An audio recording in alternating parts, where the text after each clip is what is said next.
Should be a nice change of pace. Yeah, I want to be a politician. Oh shit. Yeah. Politicians are over now. Kiss that curry. Give me a little kiss in the camera, kiss your politician.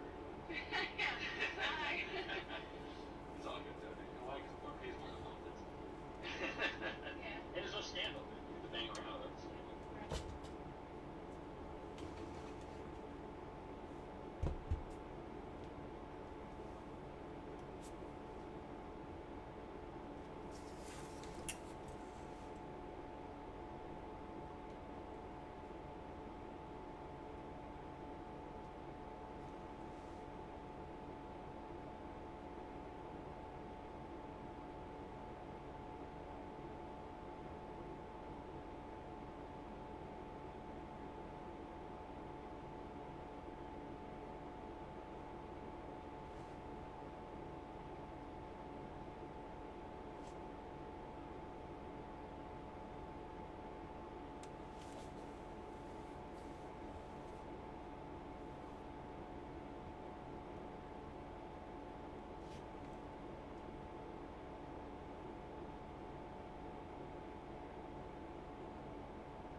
Huh.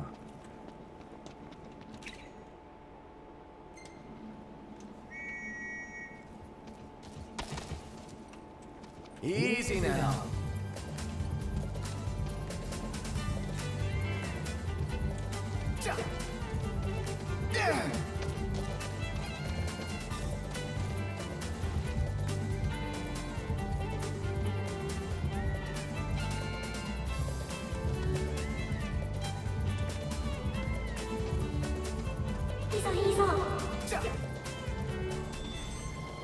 Thanks for the ride.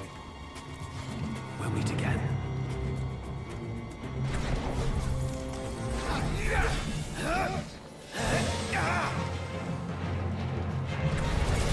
Knocked another one out. Yeah.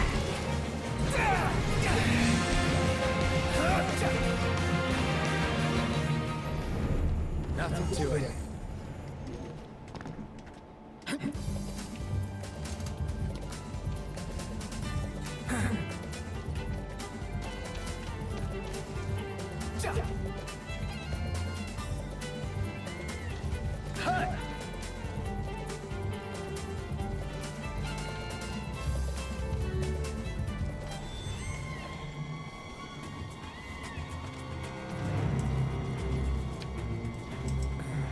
Last thing I need now. Eyes peeled, mouth closed. Hey,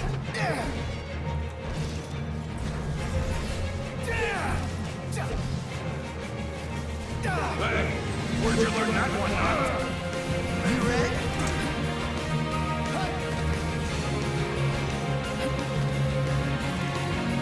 Pronto, wake up! Yes, sir.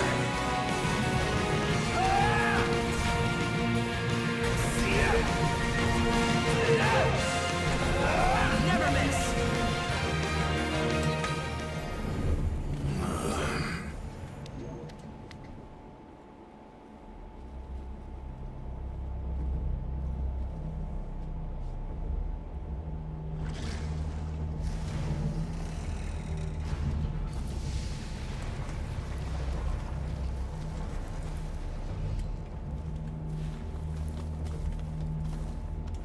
Really? Again?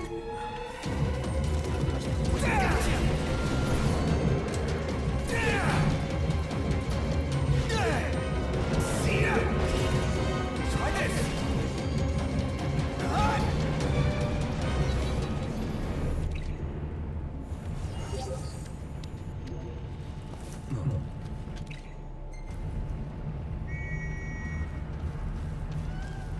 Let's go.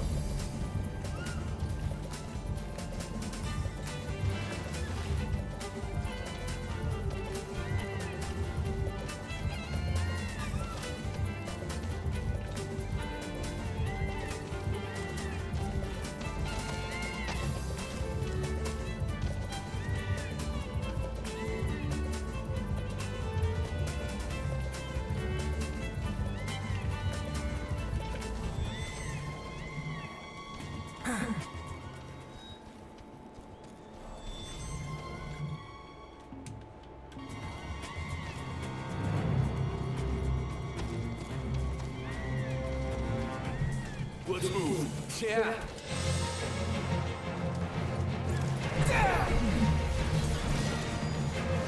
See ya!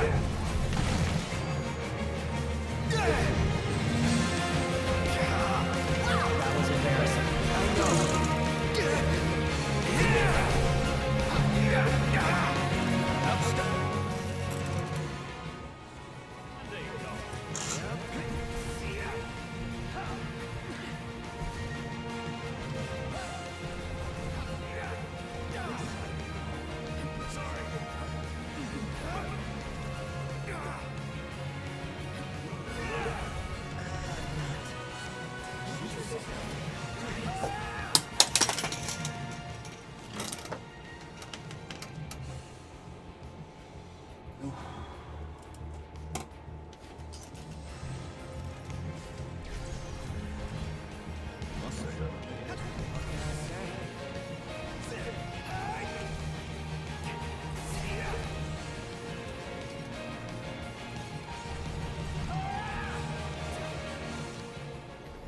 We all good? Better than good. Good to go.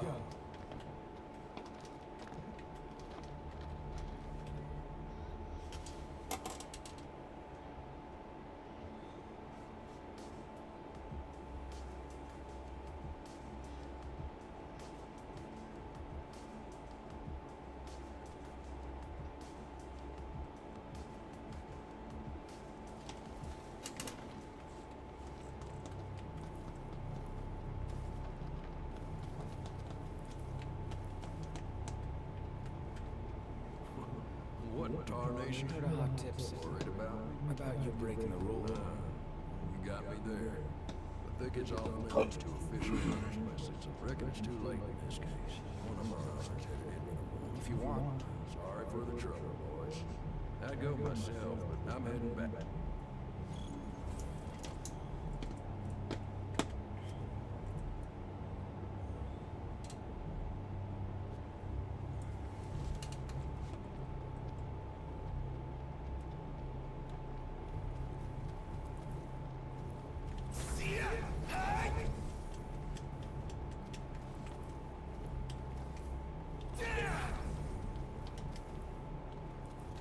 Back again. You take care out there, you will. Welcome, dearies. It is I, Just searching for a tag. belong to a fallen hunter. It did, yes? Deep inside the woods it lies. Sent here by their leader, you were? More or less. How come the hunters aren't allowed here anyway? Because a strong enmity toward me they bear. Cast me out into the forest they did. A witch they called me. Brew potions I do. So a witch I must be. Wait, so which? You? Believe them you do? Then explain I shall. But first go search you must. He...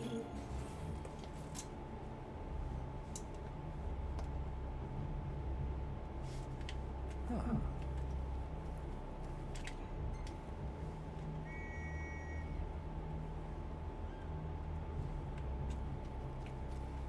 Easy now. We're out of here. She claimed to be an apothecary, yet I didn't spy any curatives lying around her hut. She's really a witch. Can't imagine the hunters would have banished her for nothing.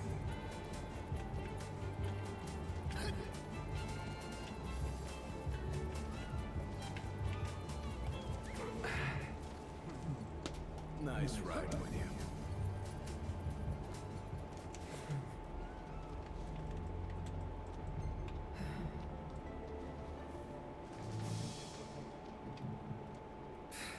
Let's head in.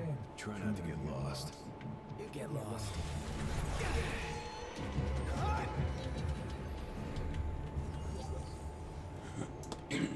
Let's go. Indeed.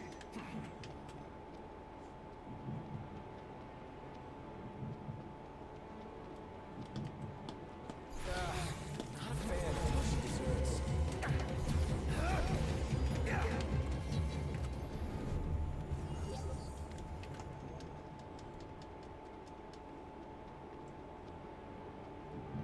How many times? Time for some action.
Cabrón, no me asustes, pendeja.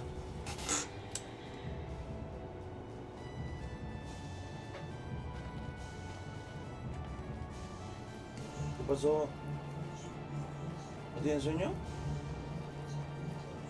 Esos mamones, que es tu pedote, güey. Luego que el pendejo del Jonathan empezó a silbar, güey, porque dejó su teléfono. Se fue, dejó su teléfono y lo fue, Me dormí, pero me dormí en el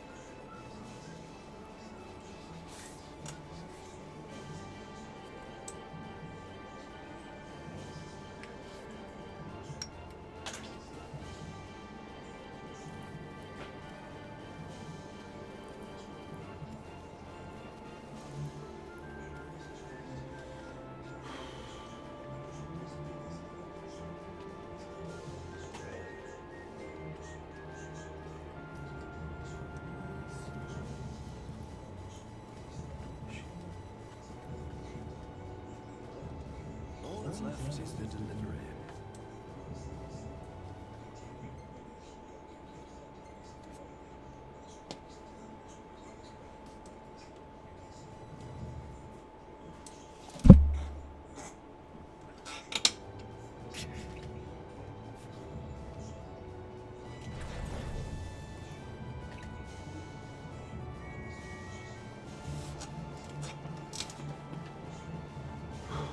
Let's go.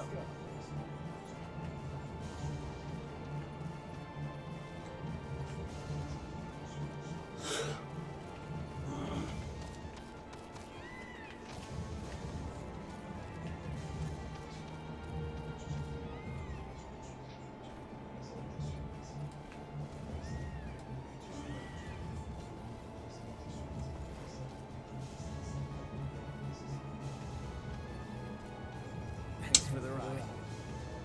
We'll meet again.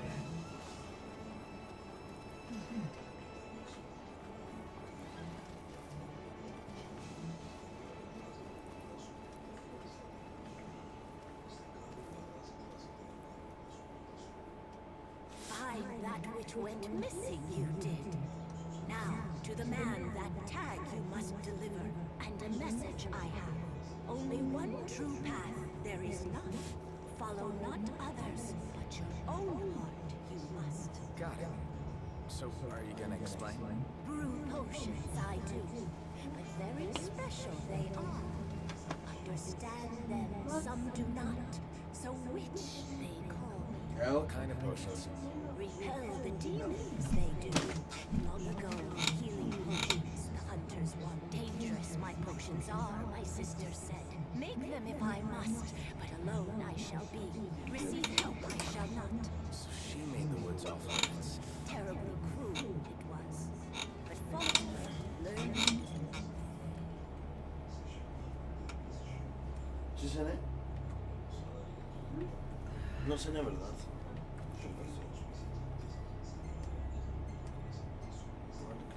Es lo que te... Bueno, sí, ahorita. Ahorita veo.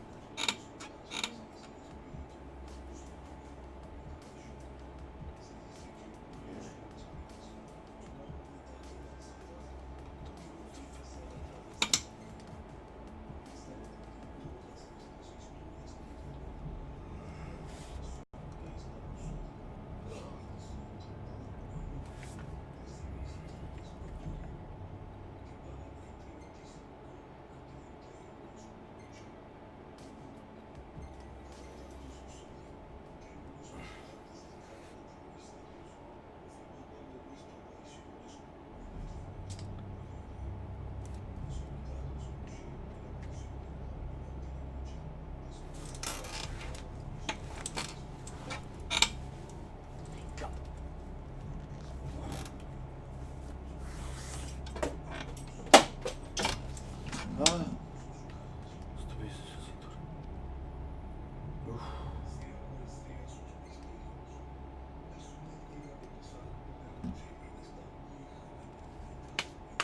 Ah.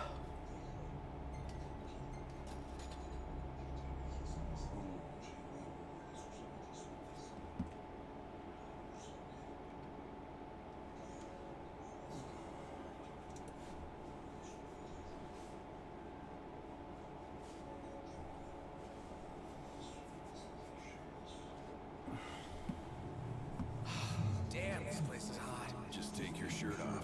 Like you? No way. What, too embarrassed to show your scrawny body? Hey, I got muscle. You just can't see it. If you say so.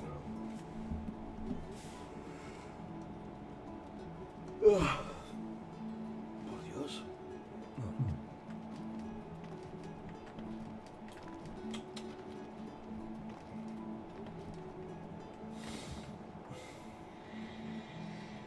Once upon a time, those royal tombs held a special power. But folks these days either don't know or don't care. There are ancient Solheim ruins in the same area. They're even more dangerous than the woods. Once upon a time, those royal tombs held a special power. But folks these days either don't know or don't care.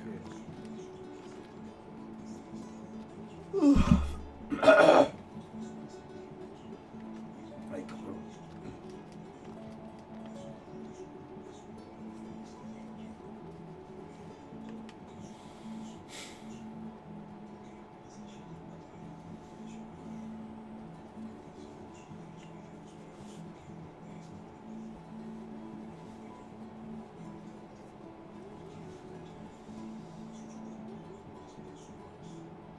¿Qué pedo?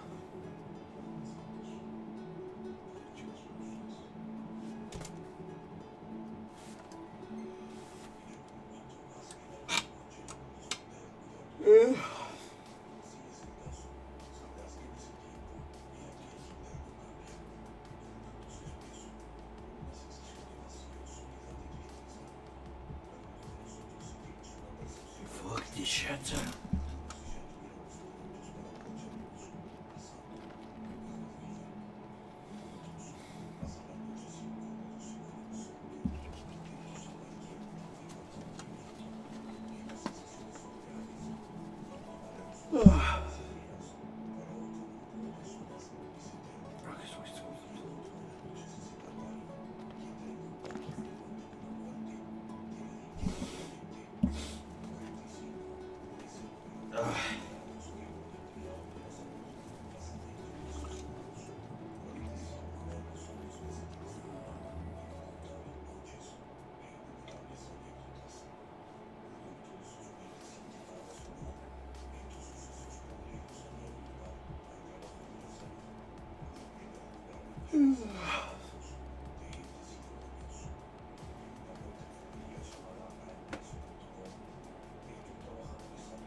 Man, it's hot.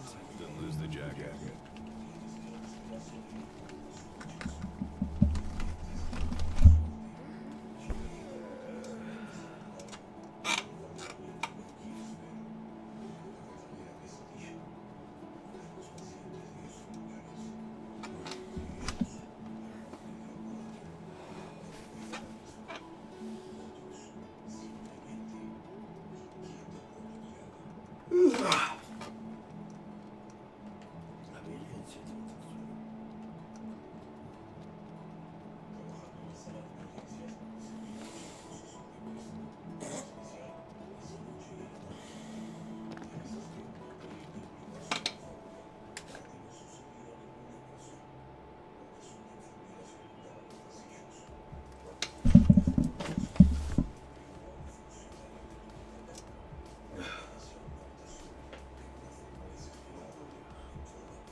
it's you again.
Take care now.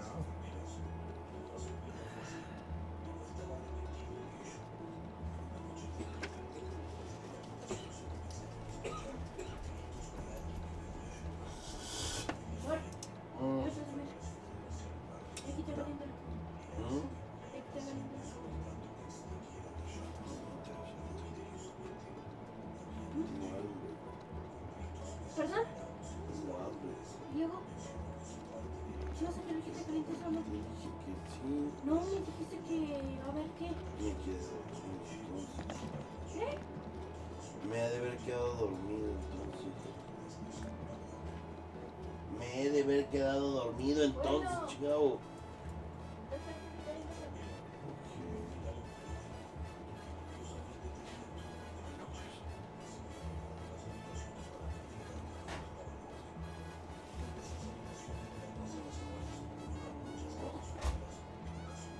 Thanks again, boys. Great help. You had a hand in our veggies, so try whatever you like.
Ah, estoy a 23, como me estoy durmiendo. Ay, cabrón. Vas a ver. ¿Eh? Sí, estoy bien. A ver.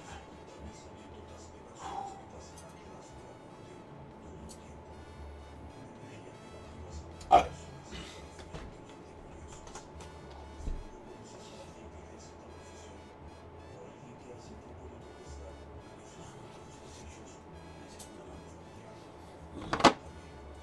¿Dónde estás? No sé si fue. ¿Eh? No sé qué se hace. Sí, no te apures. Acá está la mesa. En la de allá.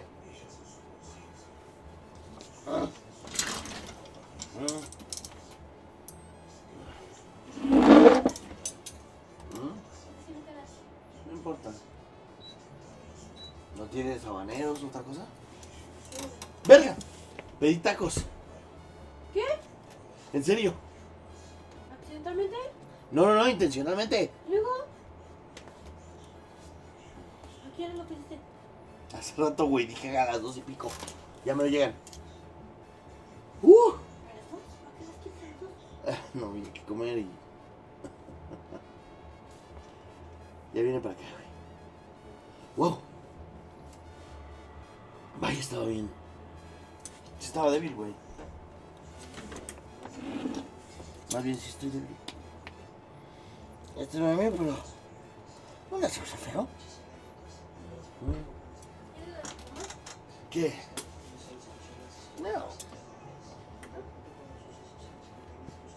Bueno, sí. Por Dios.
No hay uno. Ah, sí, hay uno. Oh,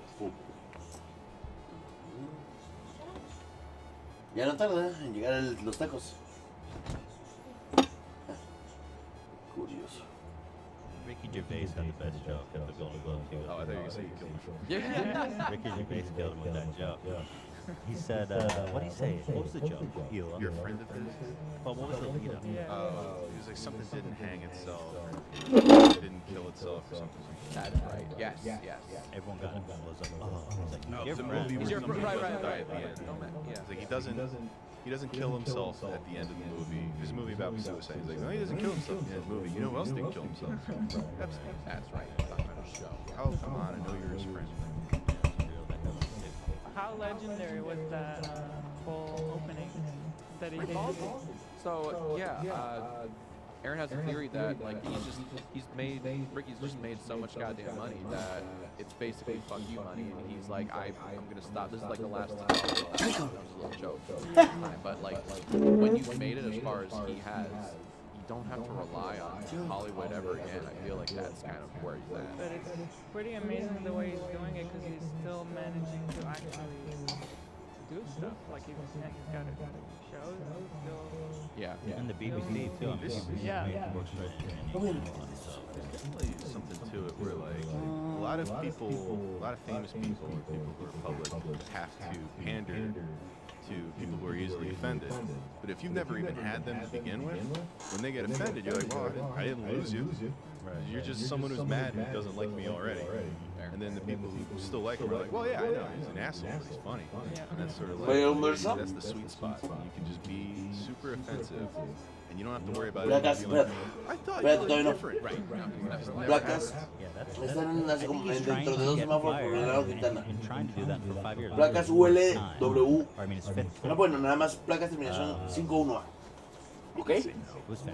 No, terminación 51A. And he's enjoying it. You follow him on Twitter, he's like tweeting a free article about it. It's like he never had any of his corner at all.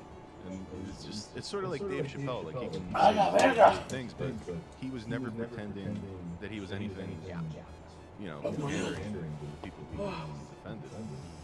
They were gone, always. If they ever liked him, it was like not because he wanted one. They joke about and like you see Tim Apple in the crowd, the CEO of Apple, because they made a streaming network. You sound like Trump. Did you think the same exact? No, I did it on purpose. It's a joke, people. I know. Come on, the president. It's funny. So, when I saw him, I was like, fuck this dweeb. Like, fuck you. Trying to, he wants to have his kid. He's like the cool guy. And everyone's got to suck his dick because he's got this streaming platform that everyone wants to be on. Like, he's paying Jeff like $2 million per episode to be in this stupid little fucking drama. And and Apple is a fucking evil asshole company, and I think he did a great thing. And I think he made a great joke, Halo, when he says that if ISIS made a streaming service, you'd all be calling your agents, wouldn't you? That was a great little dinger, honestly.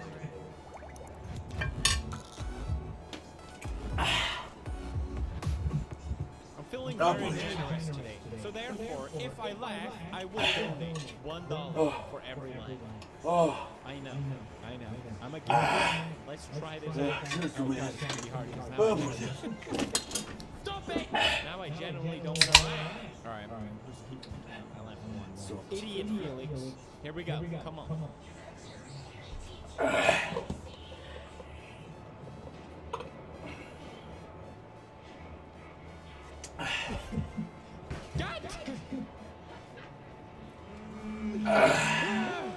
Fine, I laughed at the first one. I will not get me out. It's my volume so low. There we go. Jesus. Oh! That's the sickest bottle flip I've ever seen in my life. He's the chosen one. He's the chosen one. All right, one laugh.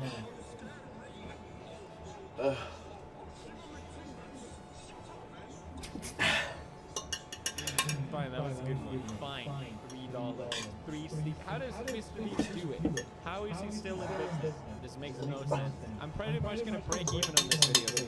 January, the chances of being killed by Barney are very low. Yeah, I've seen this meme float around, and I can't say that I'm that impressed by it. So, no, I feel like I should remove one Scott there because that was so bad. So I'm at 2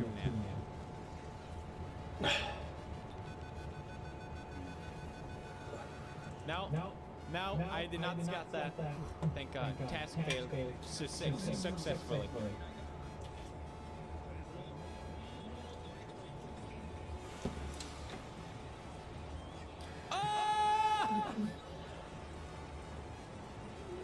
That was amazing! I want to see that again. How does he do that?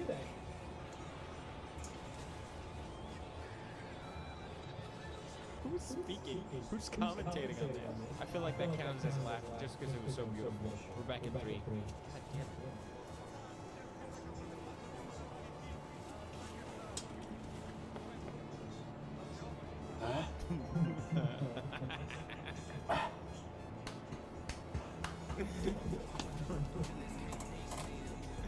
Yes! Is this fake? Is this real? I can't tell. I feel like it's fake. Now I don't like it anymore. Can I remove my Scott? Damn it! $4. You know what they say? It's better to do something than do nothing. $4 everyone. How antisocial N-words prepared to say here when the teacher calls attendance. God damn it, I laughed at the comments, still fixed it up. Why is he boxing underwater? Teacher, Felix? What? Damn it! Dios. Lárgate mucho. Fui muy pesado. Ya llegó, creo.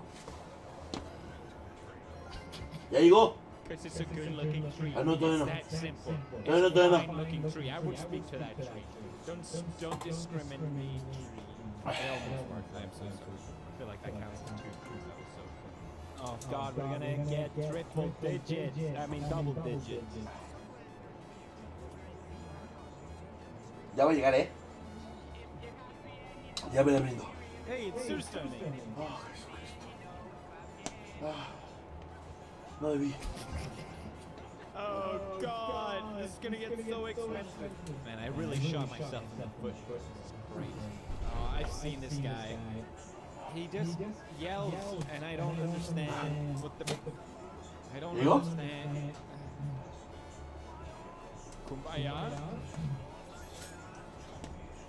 My man. That just sounds good. Exactly how many people is he cooking for? His wife divorced him before the show, so he took her dog and killed him. What the hell? I'm never reading comments again.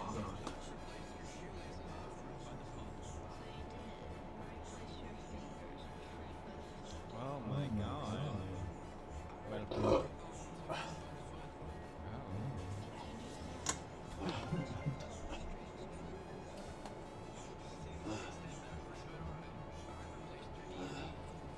Well, okay. Well played. Well played, sir. Homie can't play guitar because of his fingers. That's why it was played epically. Idiot. How does he do that? His fingers are supposed to be. Why did he get his fingers back? That makes no sense. This commercial makes no sense, and now I'm angry. Hold on, sorry, I saw. We stock only quality products here. Thank you. Cute. Very cute. Suddenly you have the urge to replay Ocarina of Time. Suddenly you do as well. Let's play on my channel. Creo que sí. Which is where going to break.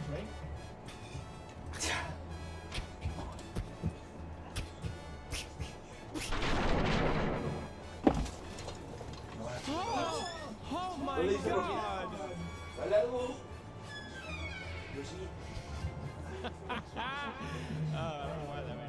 This is the music. And also the fact that they make these every year. They make a new one every year. And this is what they look like? Okay. News anchor in my area loses it over fat cat.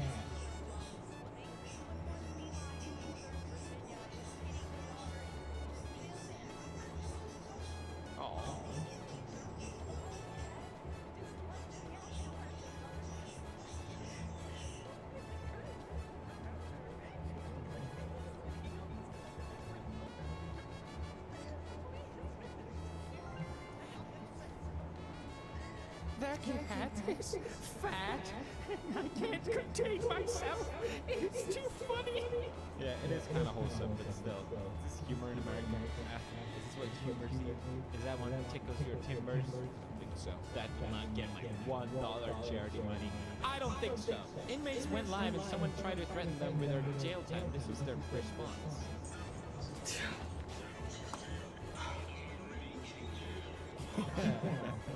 Yeah, I heard that everywhere in jail they have cell phones. It's just the thing. They just sneak them in. How do they keep sneaking stuff in? What? Who's paying the bill? I have so many questions. Isn't the point of jail to be in jail? And can you at least have Facebook or YouTube? Face Brian. Let's see it. Pleasure doing this. Yeah. Yeah, he did not. Holy. Family Guy trick shot. I never thought I'd finally see the day, but it finally came. But I did laugh, so it's okay. Women aren't funny. I read it in the comment, I didn't see it. Yo. Why did she pour the milk first? How could she? That is not how it's done! Is that the bite of 87?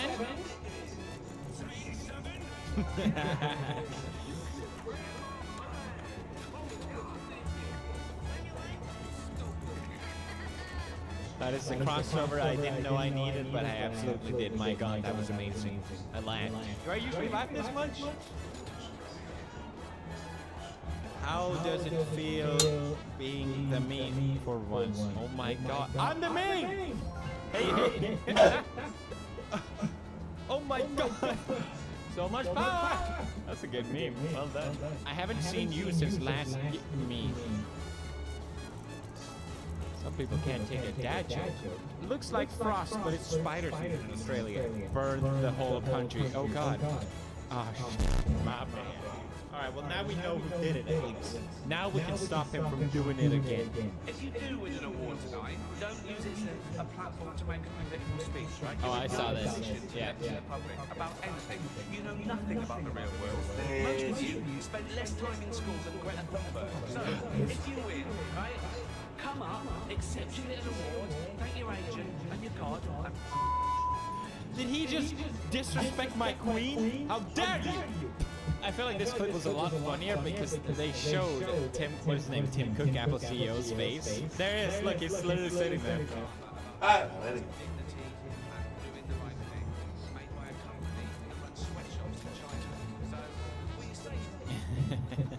Okay, a couple things. Like, it's funny, right? I like, don't get me wrong. Second of all, this is not the fourth time he hosts the Golden Globe. And the first time he's like, I'm never gonna do this again. So, like, I might as well just go all in. And that was the whole premise. That's why it was funny, because he knew he was never gonna be able to do it again. Here he is the fourth time doing the exact same shtick, saying, oh, this is the actual last time, so now I can go all out sicko mode. Are you telling me seriously you never bought any product that has been produced in China? And this is coming from someone, you know, me and Marcy, we have our brand Suki, where we produce ethically in Canada because we want to avoid sweatshops. Obviously, there are legitimate brand factories in China. It's not like it's all terrible. I have something in my throat. My point is, what I find in general is that people don't care where their product comes from. And unless people start caring where their products are produced, then you can't really call out people like that. Even though I do agree it's fucking obnoxious hearing these Hollywood elites preach about a bunch of shit, because it is tone deaf, I agree. But at the same time, I don't necessarily think his argument really holds up. Just wanted to put that out there. Everyone that thought he was so epic when he said that better not be holding a fucking iPhone. Baseball players hit a ball with wooden stick over fence, squat people.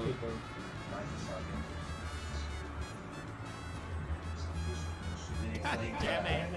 I didn't want to laugh at that. God damn it. All sports are retarded and what. I don't get it. I don't understand. I've seen a cricket game and my god was that boring. So I assume baseball is the same. Some sports are fun though. Like hockey and basketball, they're kind of like high energy. Uno confirms you can't stack +4 or +2 cards. What? Then what's the point? What the hell is this? Is that real? Did that actually happen? No.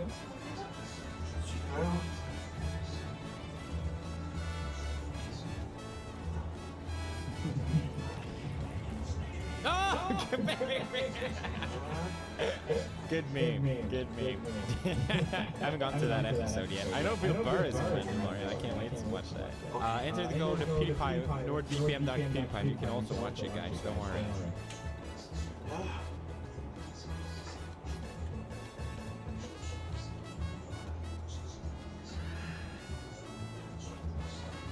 Oh, and he hit the heart. Now he will never become a manager, which is probably for the better anyway. Because that was a lame episode.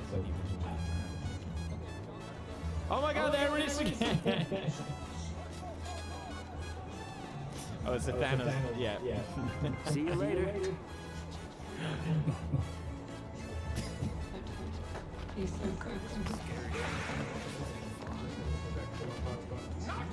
Welcome back. Nice. I know there was a different cut of the latest Star Wars film, but I didn't know it was that amazing. That Lily Pons. Hey! People still making TikToks, huh? Interesting. Jesus Christ. Cringe. People still making TikTok unironically. Ew. Jesus Christ. Oh.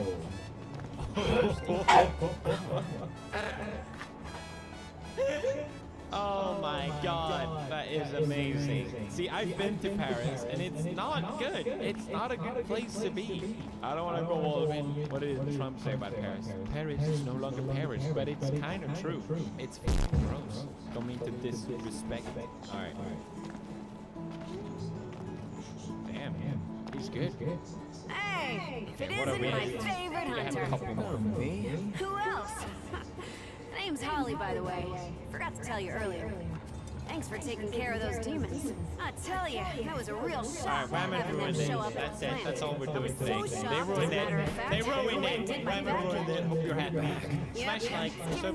Oh yeah, I got it. You can barely shuffle 10 feet, but Okay. wouldn't you know All it? right. Now I feel like a Really douchebag. shocked All right. that You guys, was I'll donate Her job is to 1,600. go through town and check they're all shut down. Is that the one in Australia? What, They're not you? scamming. Okay. All right. No. Yeah. Sure. Why Same not? Australia. If It's on no fire. trouble. And that's it for me for now. Hey, go. Hey.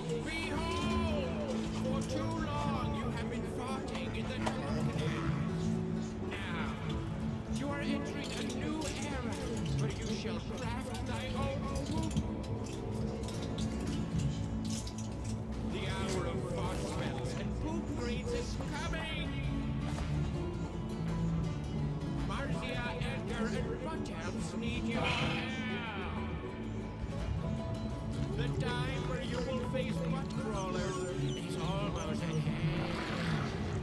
When you are seated on the porcelain throne, The valves might be hard to find. I wish I could help. Gotta say, the women here have it rough. Yeah, everyone's got their hands full. They're in charge of the inspections and everything. Indeed. They know their way around the road. This one's seen better days. Something to be...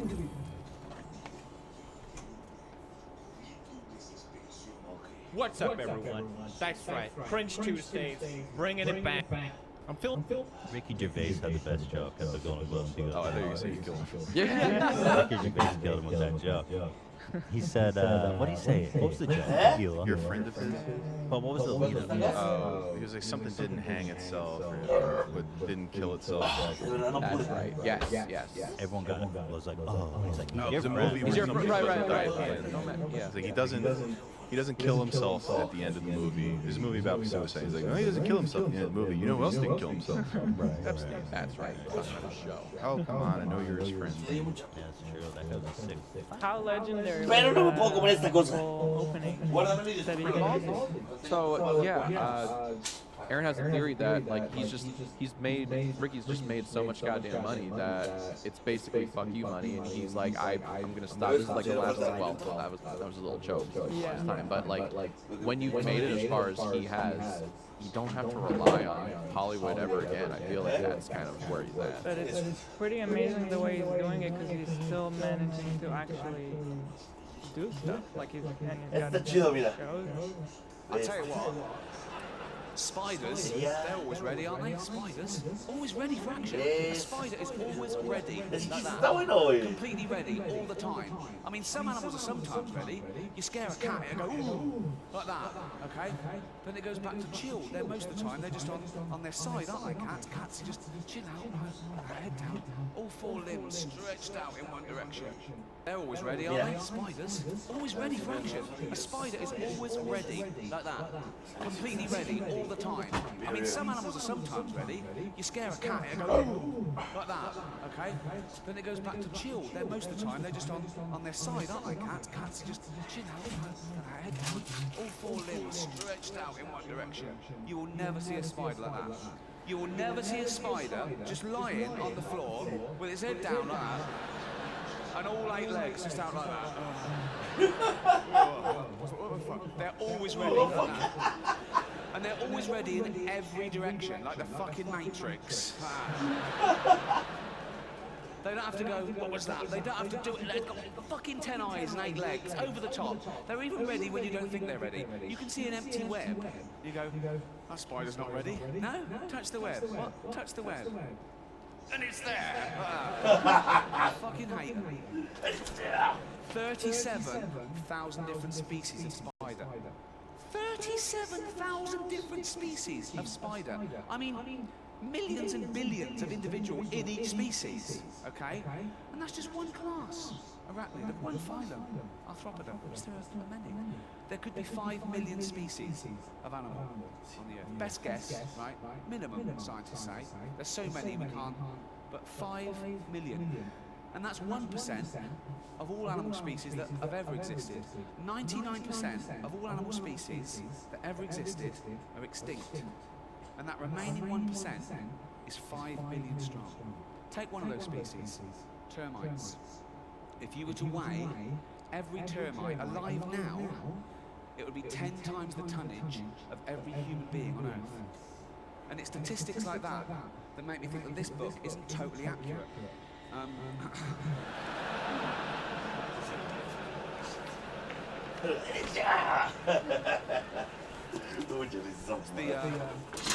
Toca la web. No está listo, toca la web. Sunday school. I used to go Ay, every los week domingos until de I was about 8. Me da miedo, pero And this Sunday muchísima risa como school le hace. presented to Ricky Gervais, R-I-K-K-I, Claro. fucking mongoose. For regular attendance, not even for doing anything good, just for turning up. Oh, he's always here, give him some, he'll be back. Ah, fue a enfrentar un Goliat esa pinche. Let's have a look at the evidence. Oh, Long, long ago, when God first made the earth, I'll let both those points slip. We haven't got time. Okay. Long, long ago, I should just say, is 5,000 years, according to No vimos la de los according to the Old Testament. The earth. Ya están aquí, lo viste. Of analysis all the time, and it's hard to determine which level of analysis you should focus on, especially when something complicated is happening. The way I experienced it was that I went into the Channel 4 studio and I Sí, perra.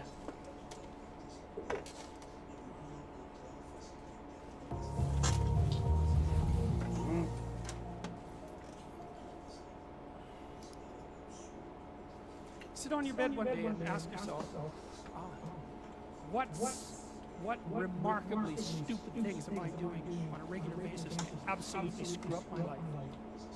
And if you actually ask that question, but you have to want to know the answer, right? Because that's actually what asking the question means. It doesn't mean just mouthing the words. It means you have to decide that you want to know. You'll figure that out so fast it'll make your hair curl. There's no better pathway to self-realization and the ennoblement of being than to posit the highest good that you can conceive of and to make yourself. And then you might also ask yourself, and this is definitely worth asking, do you really have anything better to do? And if you don't, well, why would you do anything else? This one needs a fix, and quick. If you orient yourself properly, and then pay attention to what you do every day, that works. And I actually think that that's in accordance with what we have come to understand about human perception, because what happens is that the world shifts itself around your aim. Because you're a creature that has an aim. You have to have an aim in order to do something. You're an aiming creature. You look at a point and you move towards it. It's built right into you. And so if you have an aim, well, let's say your aim is the highest possible aim. Well then, so that sets up the world around you. It organizes all of your perceptions. It organizes what you see and you don't see. It organizes your emotions and your motivations. So you organize yourself around that aim, and then what happens is the day manifests itself as a set of challenges and problems. And if you solve them properly, then you stay on the pathway towards that aim, and you can concentrate on the day. And so that way you get to have your cake and eat it too, because you can point into the distance, the far distance, and you can live in the day. And it seems to me that that makes every moment of the day supercharged with meaning. That's how, because if everything that you're doing every day is related to the highest possible aim that you can conceptualize, well, that's the very definition of the meaning that would sustain you in your life. Well, and then the issue is, well, back to Noah. Well, all hell's about to break loose and chaos is coming. It's like when that's happening in your life, you might want to be doing something that you regard as truly worthwhile. Because that's what will keep you afloat when everything is flooded. And you don't want to wait until the flood comes to start doing that, because if your ark's half built and you don't know how to captain it, the probability is very high that you'll drown. Ask and it shall be given you, seek and ye shall find, knock and it shall be opened unto you. For everyone that asketh receiveth, and he that seeketh findeth, and to him that knocketh it shall be opened. That sounds pretty optimistic again, but again, I think it's a description of the structure of reality, and by which I mean when I'm in my clinical practice and I observe, and this is also the case with my students, is let's say people's lives aren't what they would like them to be.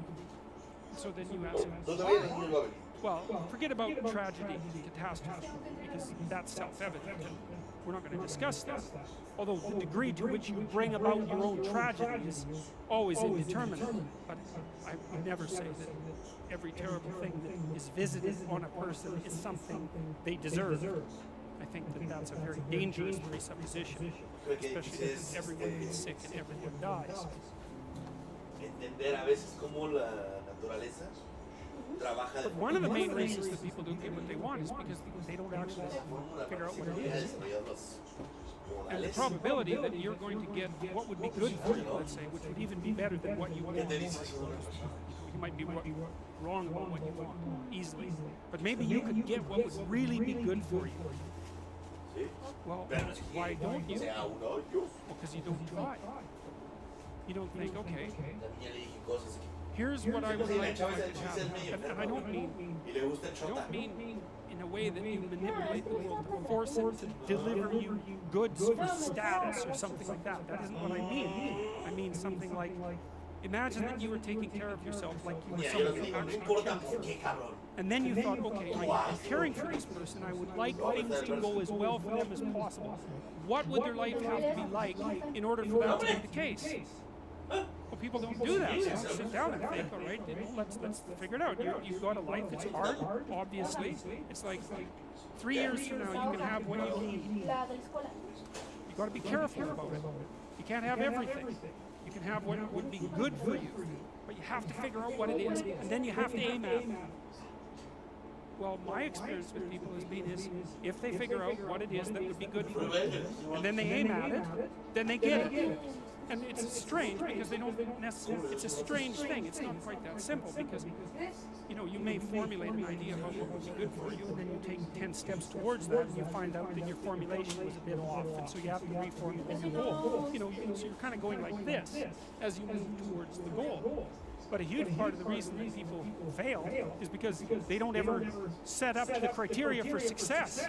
And so, since success is a very narrow line and very unlikely, the probability that you're going to stumble on it randomly is 0.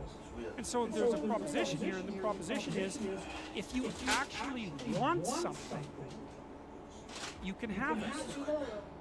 Now the question then would be, well, what do you mean by actually want?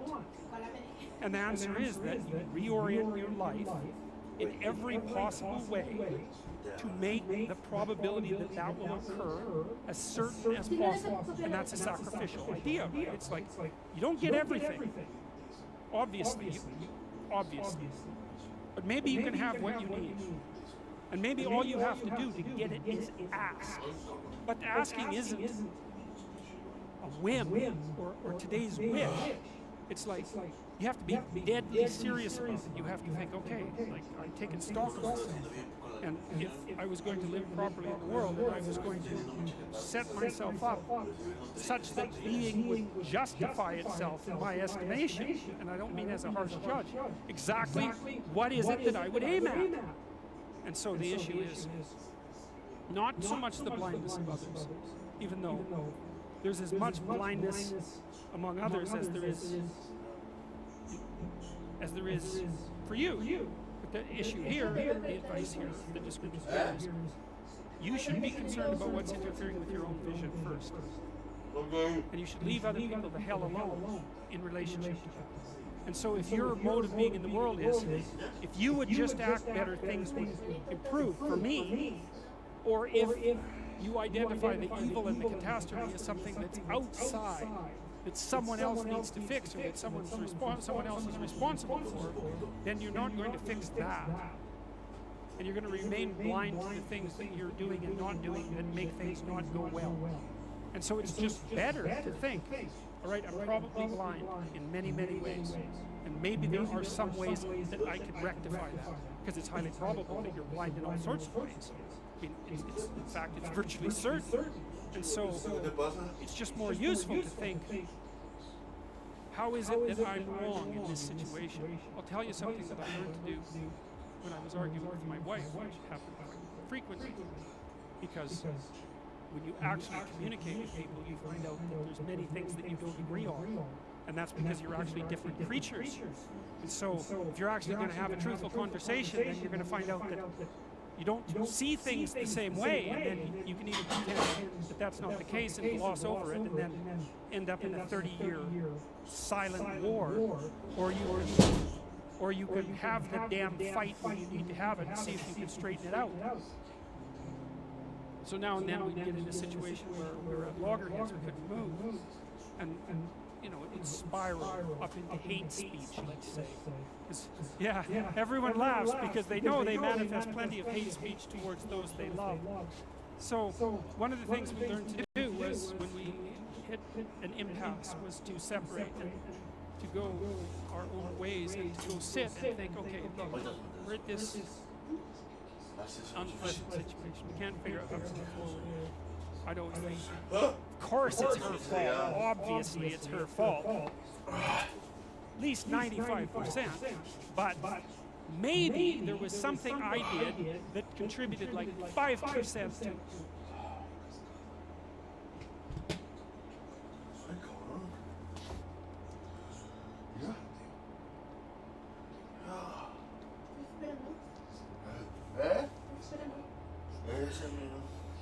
No, que estoy esperando. ¿Estás esperando? Ay, güey. Ay, qué fuerte.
Before I share with you some what I do know, I want to talk with you about what I don't know.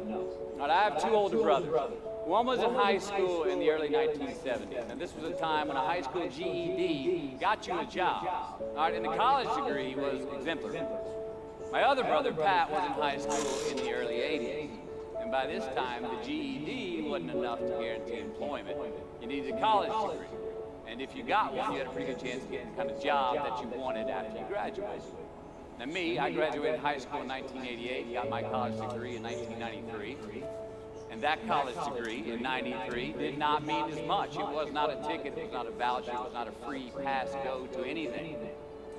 So I asked the question, what does your college degree mean? It means you got an education. It means you have more knowledge in a specific subject, vocation. It means you may have more expertise in what your degree is in. But what's it worth? In the job market, out there today, we know the market for college graduates is more competitive now than ever. Now, some of you already have a job lined up. You've got a path where today's job is going to become tomorrow's career. But for most of you, the future is probably still pretty fuzzy. You don't have that job that directly reflects the degree you just got. Many of you don't even have a job at all.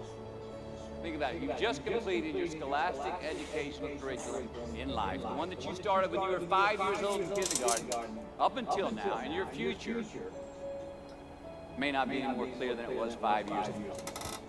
You don't have the answers, and it's probably pretty damn scary. The day's work. And I say that's okay, because that is how it is. This is the reality that many of you are facing. This is the world that we live in. The sooner that we become less impressed with our life, with our accomplishments, with our career, with whatever that prospect is in front of us, the sooner we become less impressed and more involved with that, these things, the sooner we get a whole lot better at doing it. So, I'm going to talk to you about some things I've learned in my journey. Most from experience, some of them I heard in passing, many of them I'm still practicing, but all of them I do believe. I'm here to talk about success. Right?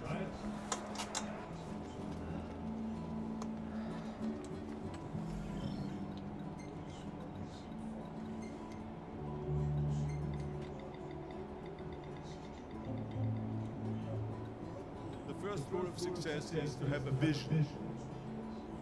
You see, if you don't have a vision of where you go, and if you don't have a goal where you go, you drift around and you never end up anywhere.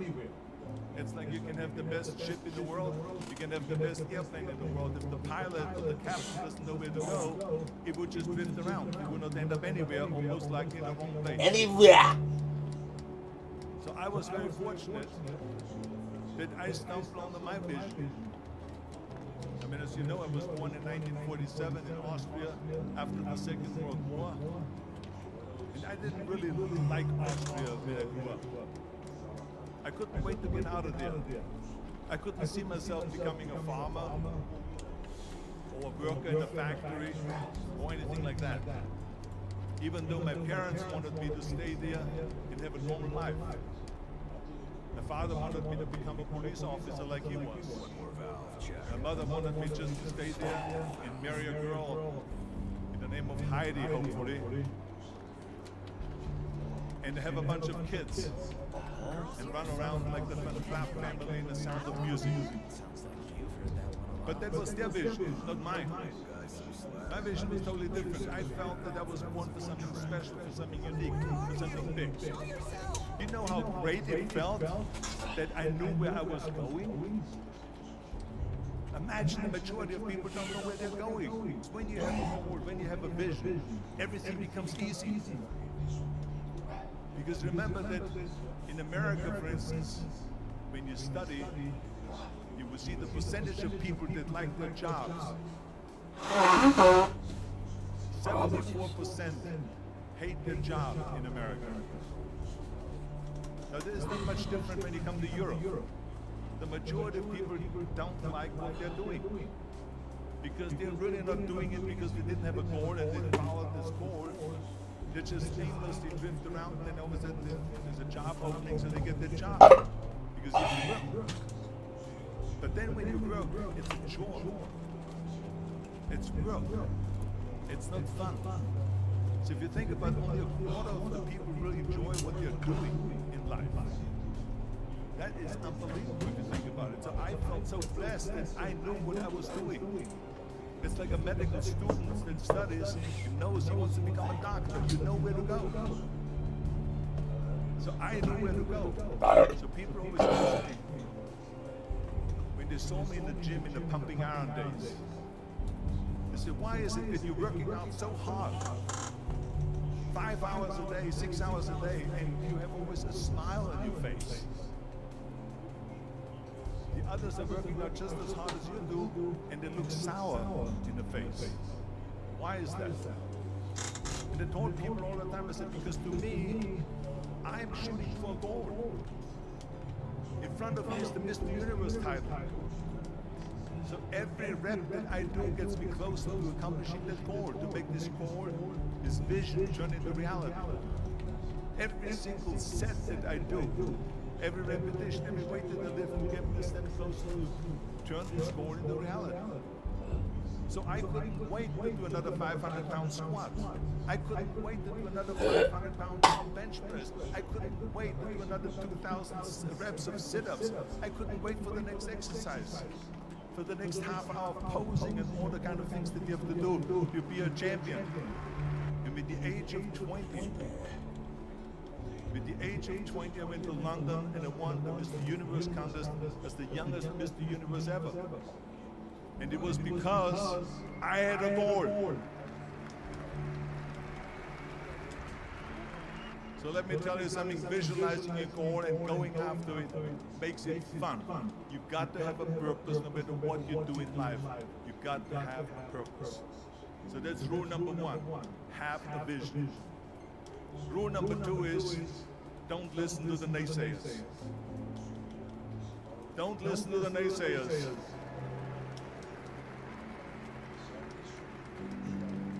Everything I ever did, the thing that I heard out of people's mouth was, that's impossible. That can't be done. Or no. So whenever someone said to me, it can't be done, I heard it can be done. When they say no, I heard yes. And when they say it's impossible, I heard it is possible. I'm a strong believer of what Nelson Mandela said, that everything is always impossible until someone does it. Well, I'm going to be the one that said to myself, I'm going to do it and I'm going to show it to them. Maybe it has never been done before. That's perfectly fine with me. But I'm going to do it. And I did not listen to the naysayers. The third point that I'm going to make to you is, before we sit down with Jürgen and talk about the rest of the three, is work your ass off. There is no magic pill. There is no magic out there. You cannot get around. You have to work and work and work. And it drives me crazy when people say they don't have enough time to go to the gym for 45 minutes a day and work out. Or to do something for 45 minutes to an hour a day to improve. If it is physically improve or if it is mentally to improve. Imagine you read 1 hour a day about history. How much you will learn after 365 hours in 1 year. Think about if you study about the history of musicians, composers, how much you would know. Imagine if you work on a business, on some business that you want to develop every day for an hour. Imagine how further along you will go and get. So it drives me nuts because we have, when people say we don't have the time, we have 24 hours a day. We sleep 6 hours a day, so that gives you still 18 hours. So there's someone shaking their head out here in front to say probably, I don't sleep 6 hours, I sleep 8 hours, right? Or just sleep faster. Here we go.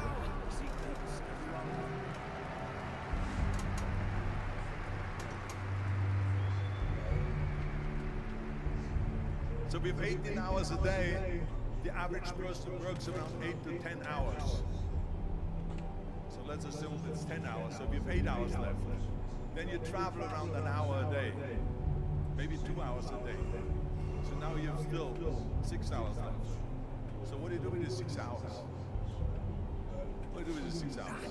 Then we eat a little bit, then we schmooze a little bit,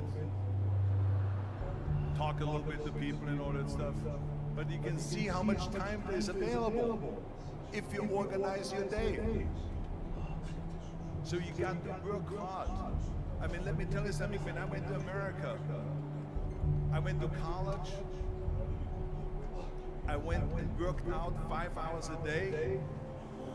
And I was working on construction. Because in those days in bodybuilding, there was no money. I didn't have the money for food supplements or anything. So I had to go to work. So I worked in construction. I went to college. I worked out in the gym. And at night, from 8 o'clock at night to 12 midnight, I went to acting class 4 times a week. So I did all that. There was not one single minute that I wasted.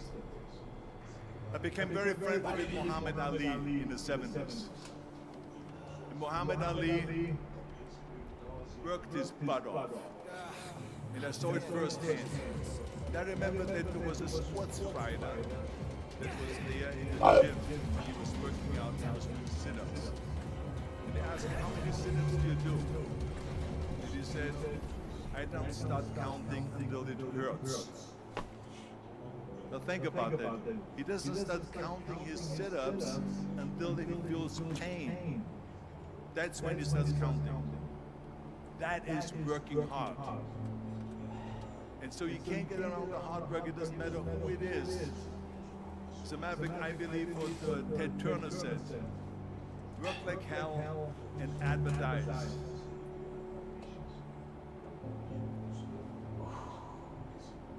You get it? Work like hell, go to bed, and early to rise, work like hell and advertise. So you work your ass off, and then you let the world know about your work. That's what it is all about.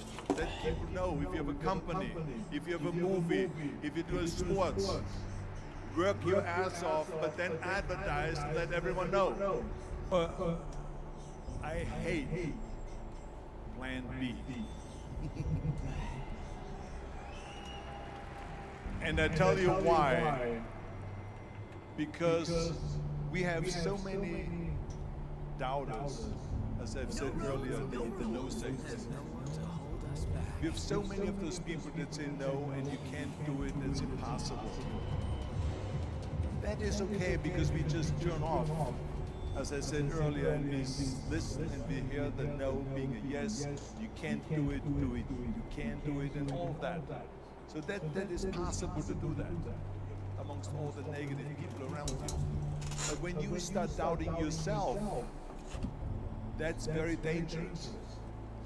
Because now what you're basically saying is that if my plan doesn't work, I have a fallback plan, I have a plan B. And that means that you start thinking about plan B, and every thought that you put into plan B, you're taking away now that thought and that energy from plan A.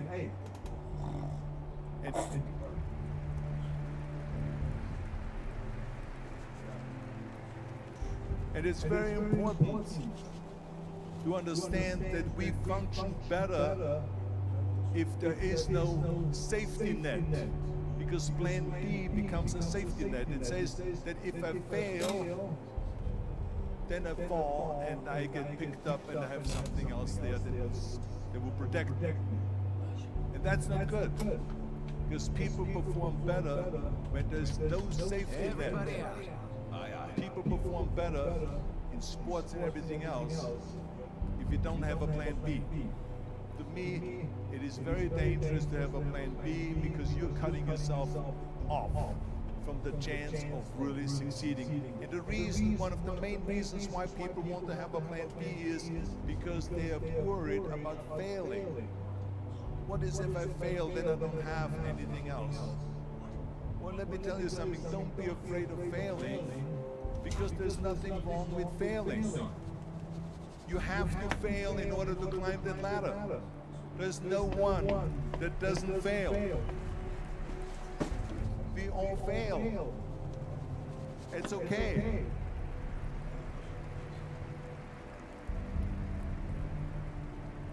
What is not okay is that when you fail, you stay down.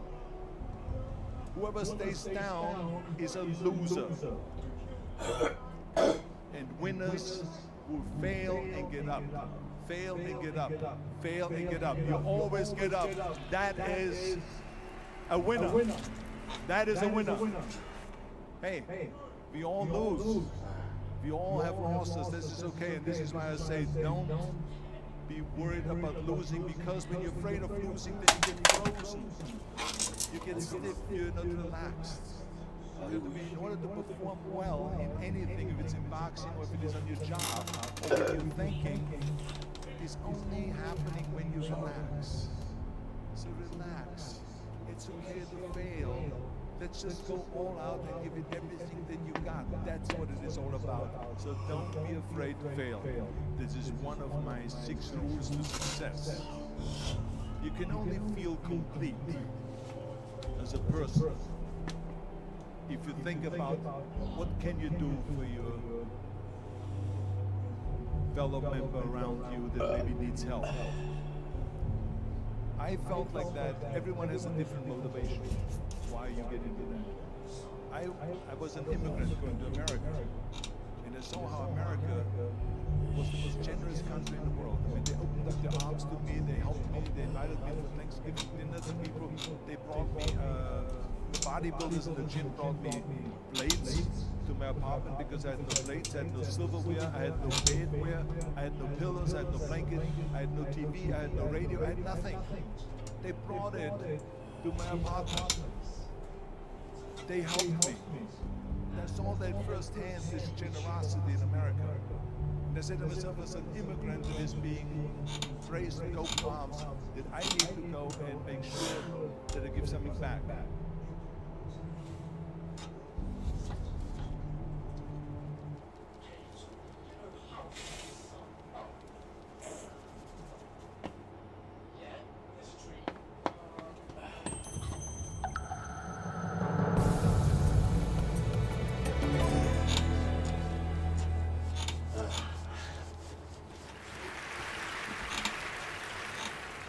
Seven years ago, a student came to me and asked me to invest in his company. He said, I'm working with 3 friends, and we're going to try to disrupt an industry by selling stuff online. And I said, okay, you guys spent the whole summer on this, right? No, we all took internships, just in case it doesn't work out. All right, but you're going to go in full-time once you graduate. Not exactly. We've all lined up backup jobs. 6 months go by. It's the day before the company launches, and there is still not a functioning website. You guys realize the entire company is a website. That's literally all it is. So I obviously declined to invest. And they ended up naming the company Warby Parker. They sell glasses online. They were recently recognized as the world's most innovative company and valued at over $1 billion. And now, my wife handles our investments. Why was I so wrong? To find out, I've been studying people that I come to call originals. Originals are nonconformists. People who not only have new ideas, but take action to champion them. They're people who stand out and speak up. Originals drive creativity and change in the world. They're the people you want to bet on. And they look nothing like I expected. I want to show you today 3 things I've learned about recognizing originals and becoming a little bit more like them. So, the first reason that I passed on Warby Parker was they were really slow getting off the ground. Now, you are all intimately familiar with the mind of a procrastinator. Well, I have a confession for you. I'm the opposite. I'm a precrastinator. Yes, that's an actual term. You know that panic you feel a few hours before a big deadline when you haven't done anything yet? I just feel that a few months ahead of time. So, this started early. When I was a kid, I took Nintendo games very seriously. I would wake up at 5 a.m., start playing, and not stop until I had mastered them. Eventually got so out of hand that a local newspaper came and did a story on the dark side of Nintendo, starring me.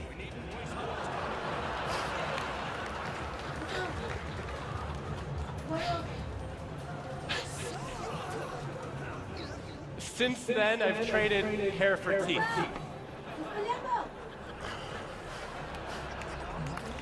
But this served me well in college, because I finished my senior thesis 4 months before the deadline.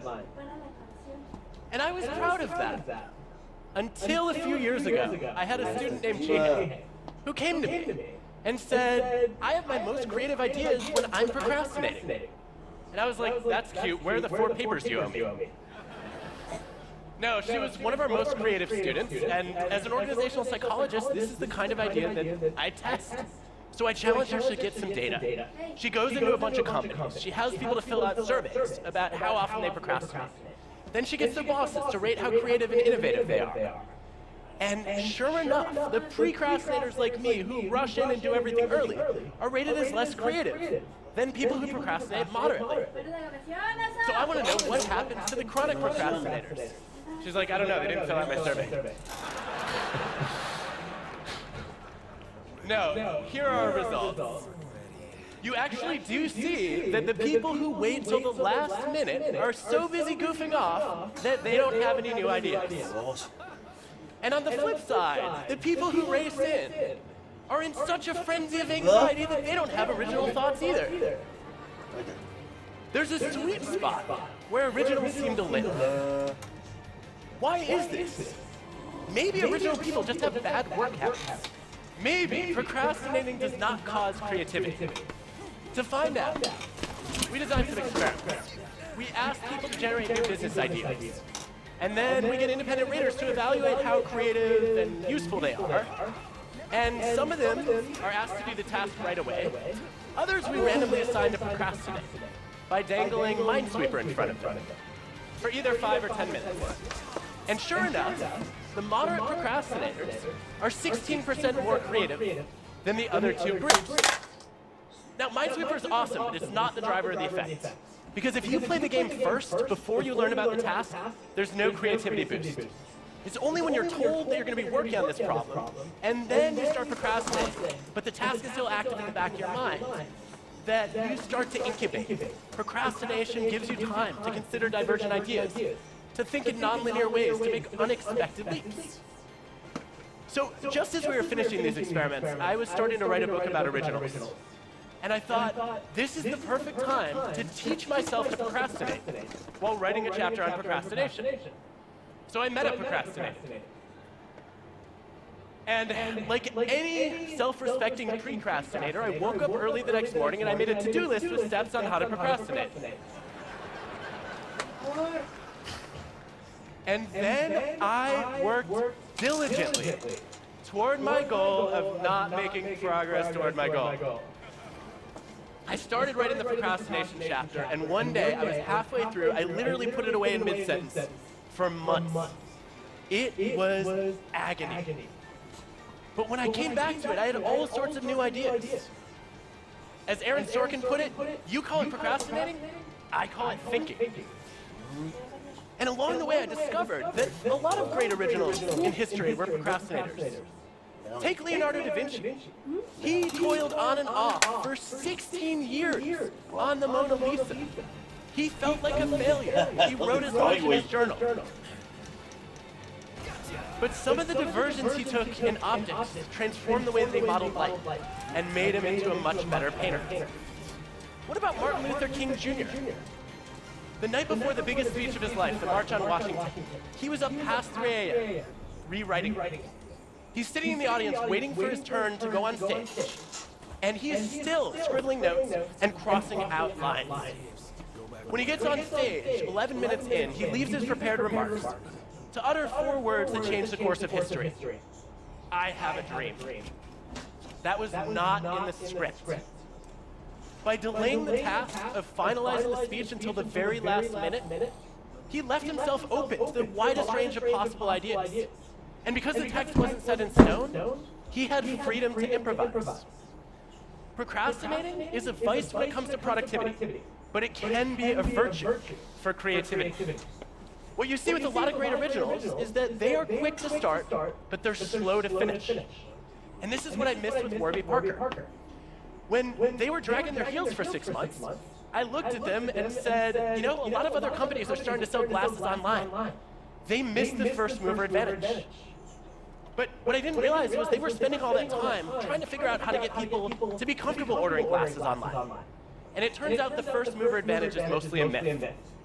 Look at a classic study of over 50 product categories, comparing the first movers who created the market with the improvers who introduced something different and better. What you see is that the first movers had a failure rate of 47%, compared with only 8% for the improvers. Look at Facebook, waiting to build a social network until after MySpace and Friendster. Look at Google, waiting for years after AltaVista and Yahoo. It's much easier to improve on somebody else's idea than it is to create something new from scratch. So the lesson I learned is that to be original, you don't have to be first. You just have to be different and better. But that wasn't the only reason I passed on Warby Parker. They were also full of doubts. They had backup plans lined up, and that made me doubt that they had the courage to be original. Because I expected that originals would look something like this. Now, on the surface, a lot of original people look confident, but behind the scenes, they feel the same fear and doubt that the rest of us do. They just manage it differently. Let me show you. This is a depiction of how the creative process works for